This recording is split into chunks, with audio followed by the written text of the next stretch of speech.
వస్తే ఆ గ్రామం ఎప్పుడు త్రాగునీటి కోసం పడిగాపులు కాయవలసిందే.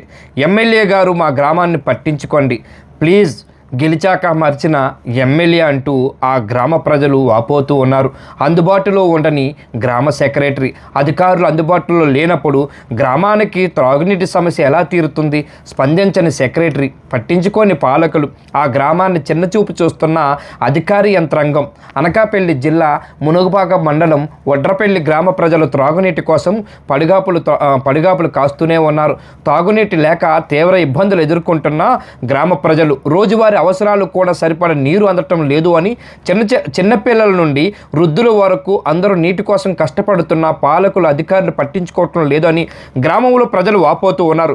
ఎన్నిసార్లు మొరపెట్టుకున్నా గ్రామ సెక్రటరీ పట్టించుకోవటం లేదని గ్రామ సచివాలయంలో గ్రామ సెక్రటరీని కలుద్దామని వెళ్ళిన ప్రజలకు సెక్రటరీ ఎప్పుడు అందుబాటులో ఉండరని ఆ గ్రామ యువత గగ్గోలు పెడుతున్నారు. ప్రతి మనిషికి జీవనం ఒక విధమైతే నీరు కూడా అంతే హక్కుగా బ్రతుకుతున్న ప్రజలకు అధికారులు చిన్నచూపు చూస్తూ ప్రతి మనిషి యొక్క జీవనమును, తాగునీటి హక్కుల్ని కాలరాస్తూ అధికారులు పట్టించుకోవటం లేదు అని విమర్శలు బయటకు వస్తున్నాయి.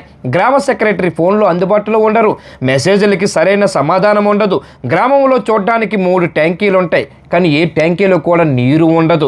పని చేయు పట్టించుకోలేనటువంటి పాలకులు కరువయ్యారని ఆ గ్రామ యువత అంటున్నారు. 5 లక్షలు ఉంటే నీటి ట్యాంకీల సమస్య తీరుతుందని సెక్రటరీ చెప్తున్నారు. కానీ ఆ నీటి సమస్య తీర్చడానికి సెక్రటరీ ఎక్కడ ఉంటున్నారు? అధికారులు కానీ రాజకీయ నాయకులు కానీ కనీసం కన్నెత్తి కూడా చూడట్లేదు.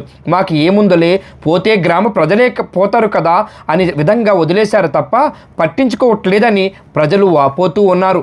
గ్రామ సెక్రటరీ ఎప్పుడు కూడా సచివాలయంలో ఉండరని, అలాంటప్పుడు అధికారులు ఉంటే ఎంత పోతే ఎంత అని ప్రజలు గగ్గోలు పెడుతూ ఉన్నారు. పాలకులు గెలవక ముందు, అధికారంలోకి రాకముందు మీ గ్రామానికి తాగునీటి సమస్య తీరుస్తామని చెప్పిన ఎమ్మెల్యేలు పట్టించుకోవటం లేదు అని గ్రామ యువత అడుగుతున్న స్పందన కరువైందని యువత చెబుతూ ఉన్నారు.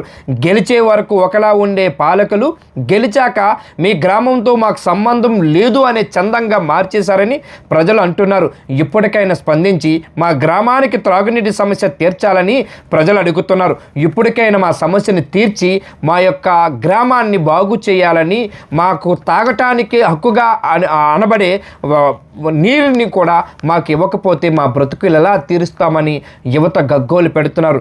ఎమ్మెల్యే గారు, అధికారులు వెంటనే పట్టించుకోండి, దయించి మాకు మా గ్రామానికి నీరు సమస్యని తీర్చండి, దయించి అర్థం చేసుకోండి అని విజ్ఞప్తి చేస్తూ ఉన్నారు గ్రామ యువత.